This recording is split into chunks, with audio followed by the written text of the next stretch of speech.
Have you ever stopped to think, who are we? Why do we do what we do, feel what we feel, and think what we think? And what, in fact, is the secret to growth and success in all areas of life? Personal, professional, romantic, relational. How can we feel more at peace?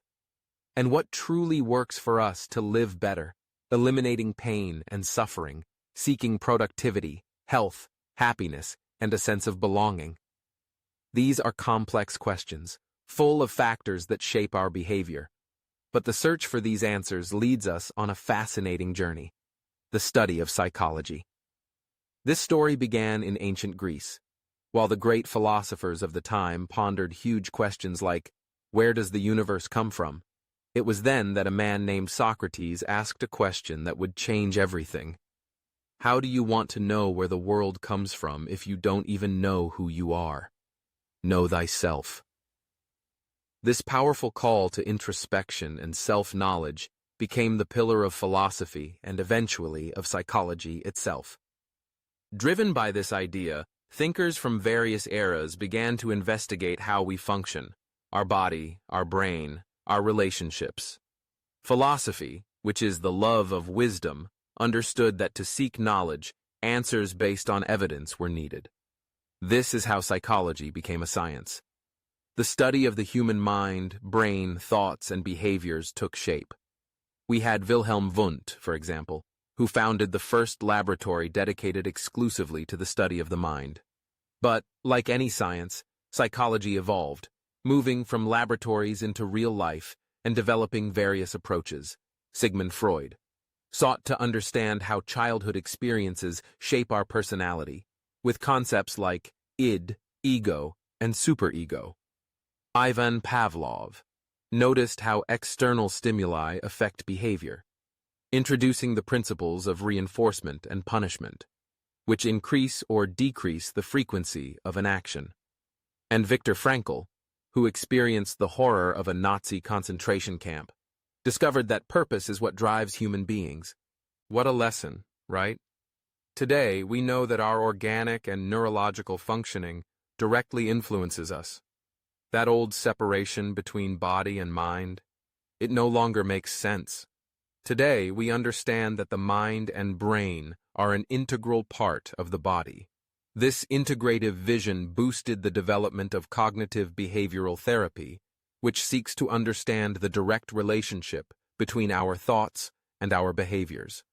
Currently, psychology is a vast field based on scientific evidence that guides our profession, and it unfolds into various areas. We have clinical psychology, focused on your well-being and mental health, financial psychology, which studies how your emotions and behaviors affect your wealth, work psychology, analyzing how professional relationships impact your mental health, child psychology, which monitors a child's development from gestation, and many others, such as school, legal, social, and hospital psychology, all recognizing this incredible connection between body and mind. The commitment of every psychologist is precisely this: to ensure well-being, health, and quality of life, using all this knowledge for the progress of humanity. AI versus human relationships. Now, let's talk about something super current and highly debated: artificial intelligences. It's crucial to remember that, for now, AIs are controlled and programmed by us, human beings. And loneliness, the lack of human relationships, and the absence of empathy are factors that, unfortunately, are drawing people closer to AIs.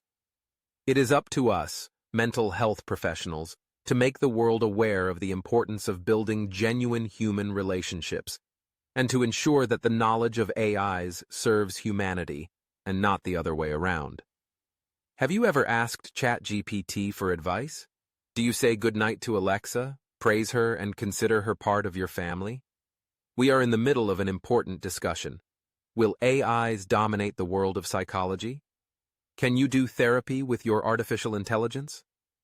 With the advancement of technology, it's hard to doubt much, especially when dealing with a humanity that doesn't always like to be contradicted.